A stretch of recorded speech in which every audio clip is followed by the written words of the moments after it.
Assalamualaikum warahmatullahi wabarakatuh. Perkenalkan, nama saya Ceria Mutiani. Sekarang saya akan bertanya jawab pada diri saya sendiri, pengaruh faktor geografis yang mempengaruhi keragaman budaya. Soal yang pertama itu faktor-faktor geografis yang mempengaruhi keragaman budaya Indonesia. Yang pertama, pengaruh isolasi geografis terhadap keragaman budaya. Kondisi geografis sangat berpengaruh terhadap manusia. Hal ini sudah terjadi pada zaman meramu dan berburu. Pada zaman itu manusia sepenuhnya tunduk kepada alam sekitar, mulai dari jenis makanan, perilaku, bentuk fisik, sifat-sifat kewajiban, dan seni budaya. Budaya yang dimiliki bangsa Indonesia sangat beragam. Yang kedua, pengaruh iklim terhadap keragaman budaya. Kehidupan manusia tidak pernah bisa dilepaskan dari lingkungan tempatnya berkembang. Manusia dan alam bagaikan satu tubuh yang saling membutuhkan.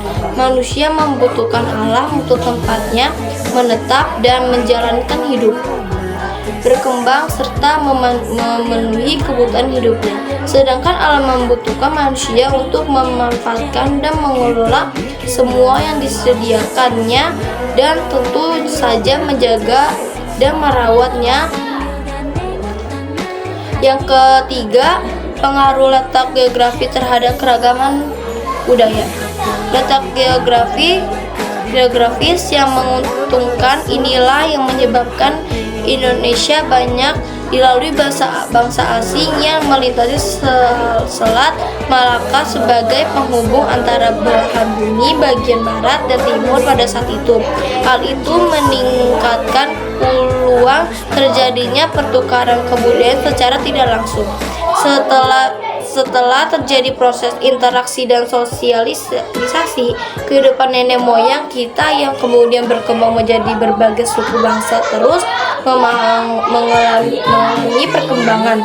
Apalagi setelah berinteraksi dengan orang-orang dari India dan orang-orang Islam baik dari Arab, Persia maupun Cina. Pengaruh masuknya agama dan kebudayaan bangsa asing ke Indonesia tersebut berupa terjadi interaksi dan akulturasi budaya asing dan Indonesia. Kontak budaya atau akulturasi itu menghasilkan bentuk-bentuk kebudayaan baru dan tidak melenyapkan kepribadian kebudayaan sendiri. Hal itu semakin menambah keragaman budaya. Kita dapat menjadi bangsa yang maju jika kita mampu mengembangkan budaya bangsa dengan tetap mempertahankan keaslian budaya tanpa tercampur dengan budaya asing. Soal yang kedua, jenis keragaman budaya. Soal yang pertama, keragaman berdasarkan agama. Struktur sosial masyarakat Indonesia ditandai oleh keragaman di bidang agama yang diatur oleh suku-suku bangsa tertentu. Suku bangsa Aceh yang tinggal di Sumatera mayoritas memeluk agama Islam, sedangkan suku bangsa Batak yang tinggal di Provinsi Sumatera Utara mayoritas beragama Kristen. Sebagian besar penduduk Bali memeluk agama Hindu. Agama Islam, keragaman agama dan kepercayaan di Indonesia juga tercermin dari praktik religi dan kepercayaan yang diatur oleh suku-suku pedalaman di Indonesia. Yang kedua, keragaman berdasarkan bahasa. Kemajumukan masyarakat Indonesia juga tercermin dari penggunaan bahasa di Indonesia. Menurut Clifford Geertz, di Indonesia terdapat 300 suku bangsa yang berbicara dalam 250 bahasa. Di Jawa, suku bangsa Sunda berbicara dengan bahasa Sunda. Suku bangsa Jawa di Jawa Tengah dan Jawa Timur menggunakan bahasa Jawa. Dan suku bangsa di Madura yang tinggal di Pulau Madura berbicara dengan menggunakan bahasa Madura. Di Sumatera setiap etnik berkomunikasi dengan bahasa daerah masing-masing.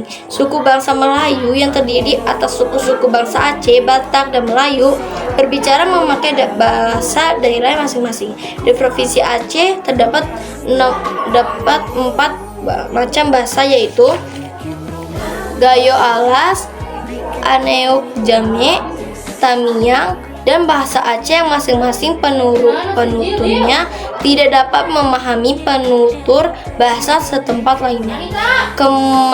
Kemajemukan bahasa di Indonesia juga tercermin dari penggunaan ragam bahasa khusus yang dipakai beberapa suku-suku pendalaman di Indonesia.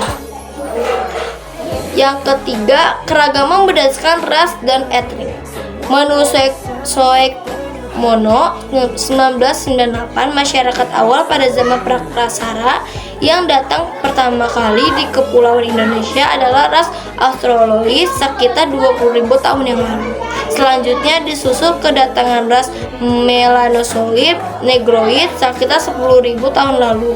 Ras yang datang terakhir ke Indonesia adalah ras Melayu Mongoloid sekitar 2.500 tahun sama pada zaman Neolitikum dan Logam. Ras Australoid kemudian bermigrasi ke Australia dan sisanya hidup di Nusa Tenggara Timur dan Papua.